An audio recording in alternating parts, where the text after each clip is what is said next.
All right, how y'all doing? It's a rainy day here in Lakeside, California. Perfect day for baking.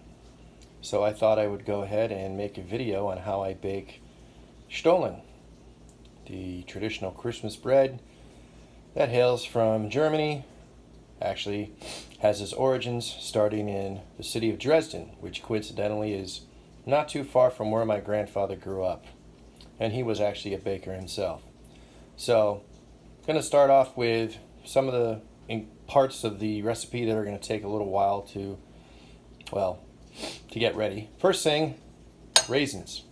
So I have 3 cups of raisins, and I have about a half a cup of rum here, Kraken rum. You don't have to use Kraken rum, it's a good strong rum, and you just pour this in, and we're going to go ahead and, as you can see, it's chilled. And we're just going to go ahead and stir this up and let this sit for, I'd say at least 30 minutes, but I generally let it sit for an hour.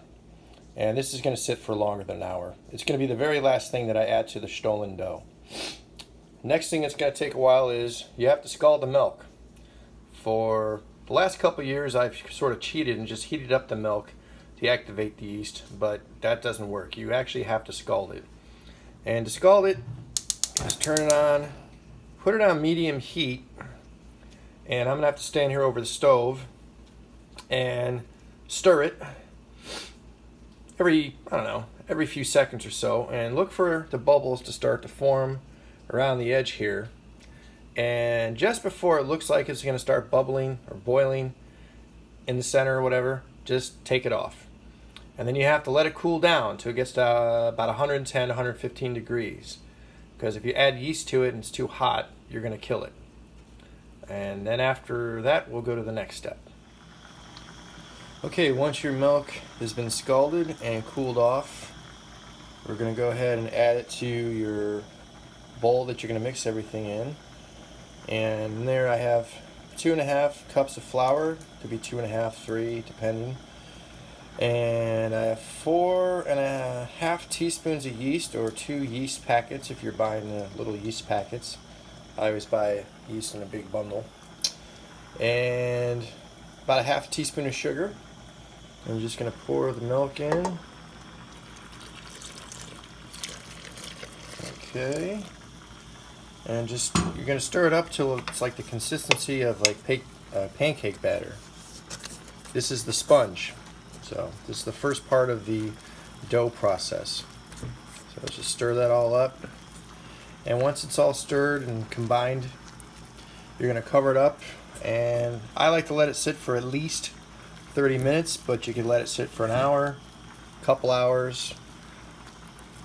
It's almost like you're making a sourdough. You're making a sponge, but you don't want to let this sit for a couple of days. So this is the first part of the dough process, the sponge. Thick. Like I said, heavy, thick pancake batter. Alright. Okay, it's been several hours since the sponge has been proofing.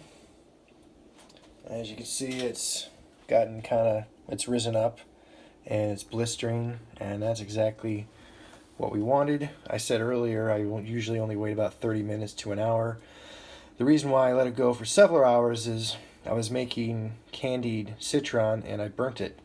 So I had to make some candied fruit instead with some lemon peel, some orange peel. So 2.5 cups with all the other ingredients I mentioned before. So now we're going to go ahead and start making the dough. So we got 1 1/3 cup of butter. That's softened, it's not melted. Okay. I have 1 teaspoon of each of 1 teaspoon of mace and 1 teaspoon of nutmeg.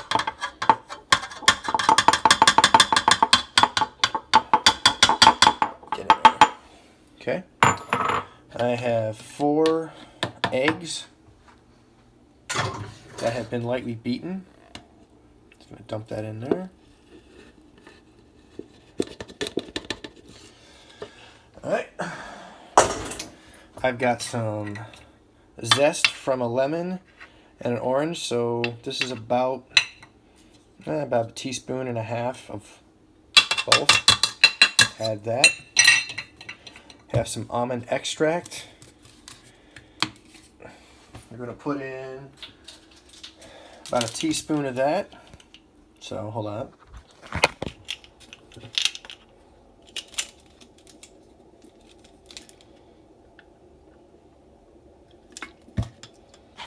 So 1 teaspoon of that. And oh, this is the leftover rum juice right here. So we're going to pour that in here. The raisins are draining off, and I'm going to dust those with flour, but I said earlier that's going to get added to the very end. And so we're going to go ahead and start mixing this up. Here's my candied orange peel and lemon peel. I'm going to add this, and KitchenAid mixer's got this thing which is great, so you can just put everything in here. If you don't have a KitchenAid mixer, it's going to take you a while to mix this all up with a wooden spoon. Just going to take a long time. And we're going to add some more flour to this in a second. Let me just toss in the candied fruit right now. Alright, so I added the candied fruit, and I'm going to add in 1 cup of granulated sugar.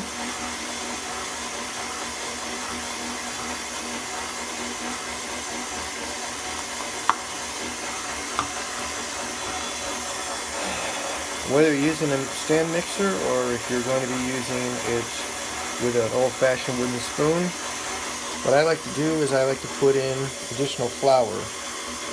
Now this is going to be a lot of flour, so I actually have an additional 6 cups right here already measured. I'm just going to add a little bit at a time. Just makes it easier instead of having to reach into the flour bag.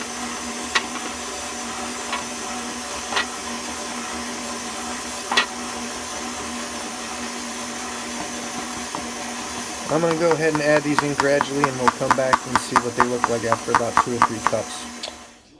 Okay, so I've got about 4 cups in here, and you can see the dough is still very sticky. And I still have plenty of flour to add. So I'm going to keep adding it in until it gets to the right consistency. Alright, all 6 cups of flour are in. Put my hand in here now. Still a little sticky, tacky, but that's good. That's how I want it. Now I'm going to add in the raisins just for a few seconds just to get them all evenly distributed. Here are the drained raisins, and I dusted them with flour to take some of the moisture off. I'm just going to add them gradually into the mix. Okay, once it's ready, take it, put on a countertop. Lightly dusted, knead it just a few times to ensure that everything is evenly distributed. And then we're going to break it down into how many loaves. Once you have the right weight, you break them up into individual size and you put them into a ball shape. It's kind of like this. Set it aside. Here's another one. Doesn't have to be perfect. Here's one. Just roll it around a little bit. Smack it around. Smack it.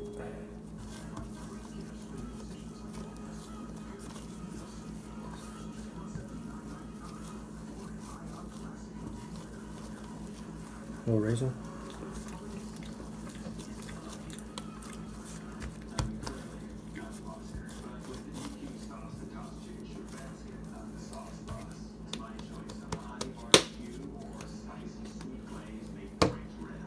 And the final one. Once you get your dough balls, you'll let them rest for about 30 minutes. After it's rested for about 20 to 30 minutes, you're going to form this into a log shape by rolling it, smashing it down a little bit, rolling it.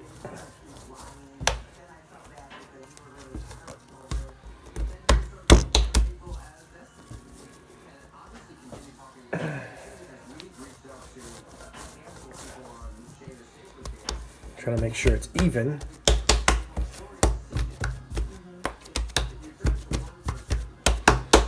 not a pro baker.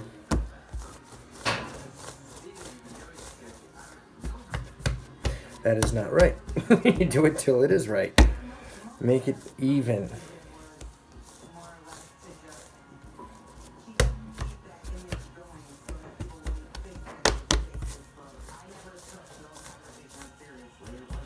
That's good enough. All right, so that looks decent. It's gonna get bigger as I bake it. So let's talk about folding and not folding. The only Stollen that I ever had that my grandfather made, who actually was a baker from near Dresden, it did have a fold. And my dad told me that that's how he always made them, with a fold.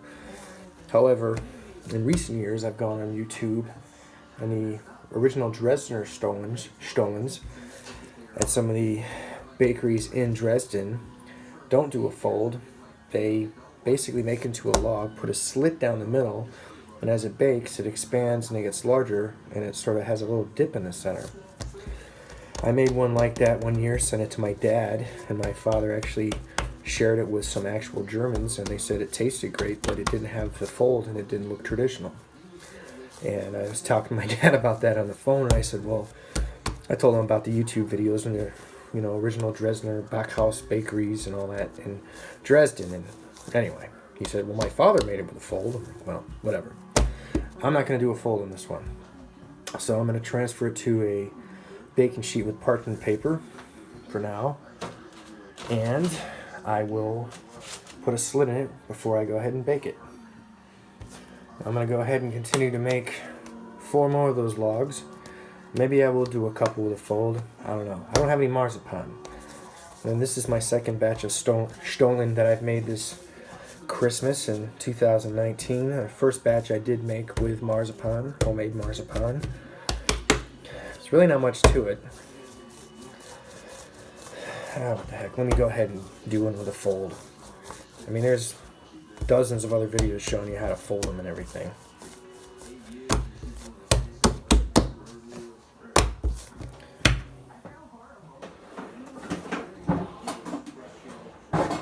Gotta find my rolling pin. So, you would take it like this. Get this ball out of the way. Take it like that. Nice little concave area in the center here. And you fold this portion in like this. Sorry, you can't see. Fold in like this. Roll it some more.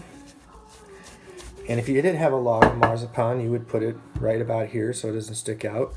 And I do it, hold on, fold it once, and fold it once. You can fold it once, that's good. Sometimes though, I like to fold it twice.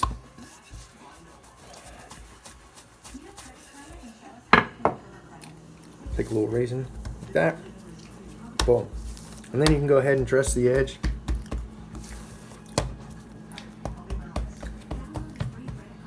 Dress it like that. Use a rolling pin, kind of like that. Actually, that doesn't look right. Too far. Keep rolling, put the rolling pin in the middle. Again, I'm not a professional. These raisins are tasty. Raisins fall out, you can put them back in, or you can eat them. I don't know, something like that. Put a little like there, that there, and you have a fold. Damn, right here. So this one here, I don't know. I'll just kind of work it like that, and I'll stick it on the pan.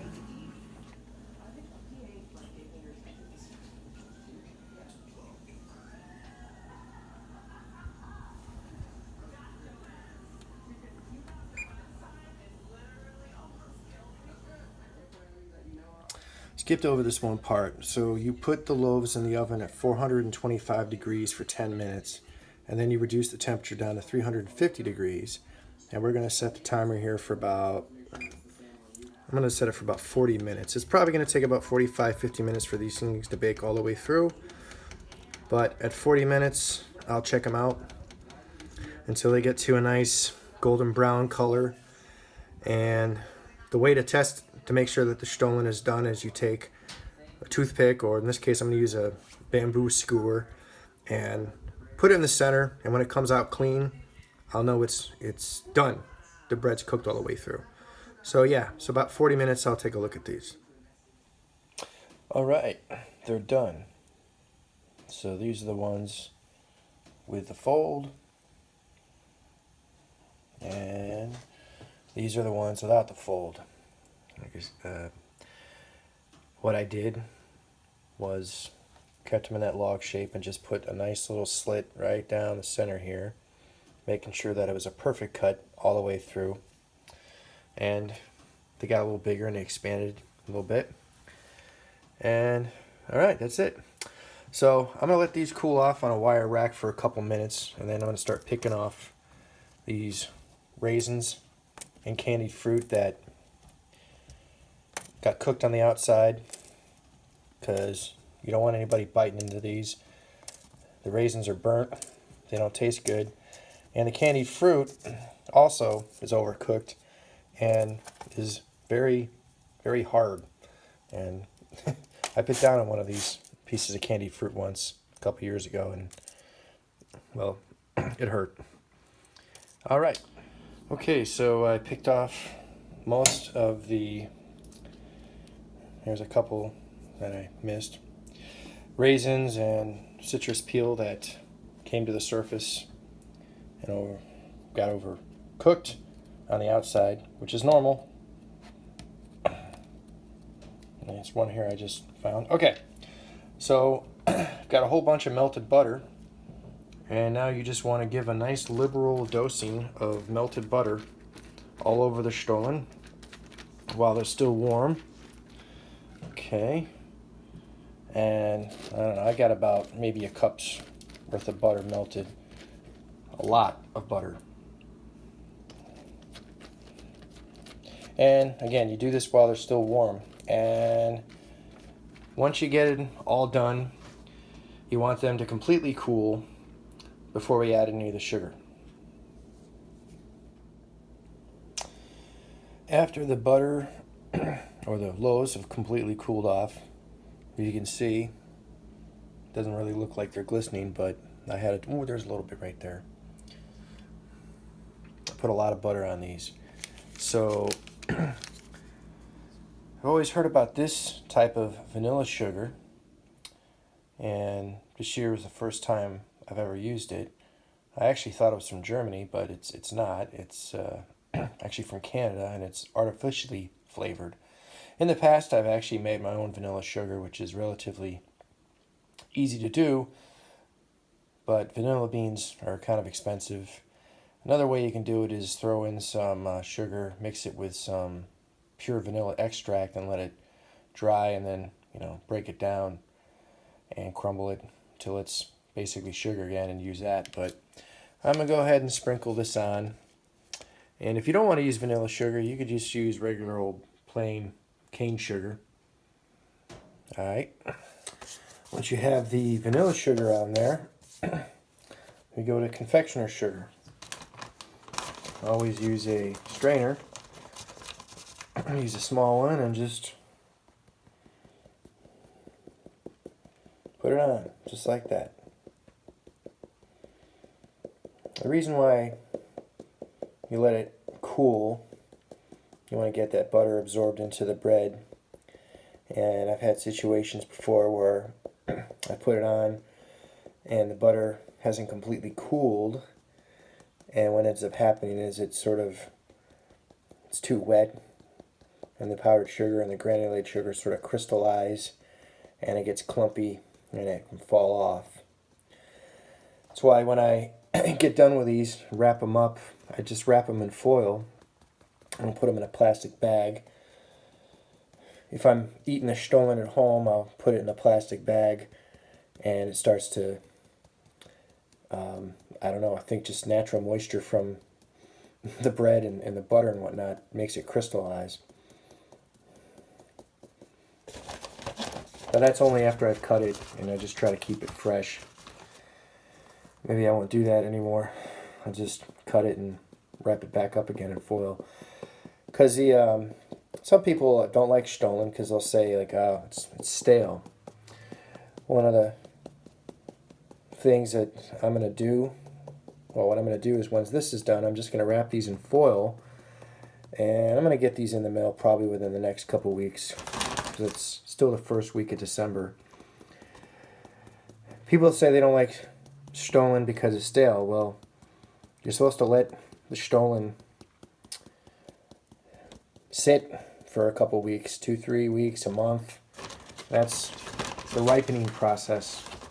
That's probably why people think it's stale. It's not really stale, not in my opinion at least. And to be honest with you, I could cut these open and eat them right now, and I really probably wouldn't care either way, because this stuff is really good. But yeah, the ripening process just sort of dries out a little bit. Gotta turn it on its side here so I can get at the little crevice. Little break in the fold. This is the folded Stollen right here. I'll do the same for the other one, and also the sides. But yeah, this is really the only way to add, well, this is the only way to powder sugar anything, or put powdered sugar or confectioner sugar on anything.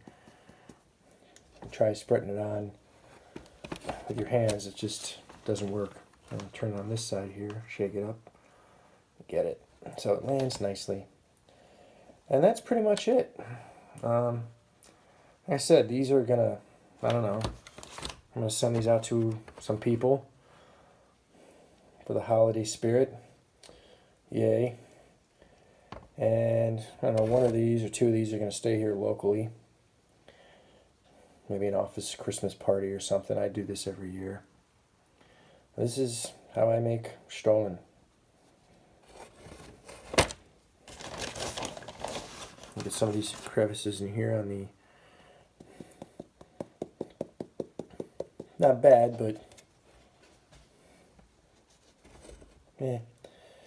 My Dresdener copycat, sort of, I don't know. Those bakers in Dresden would probably look at this and scoff at it, as most Germans probably would, but, you know, I could order one online. I could go to Aldi, probably get one, Trader Joe's. I think they do Stollen. But what's the fun in that? I like baking these. It's really the one thing I like baking every year. And I only make it around Christmas time, as it should be. So, hope you enjoyed the video. Leave your comments. Negative, positive, I don't really care. Share it. That's pretty much it.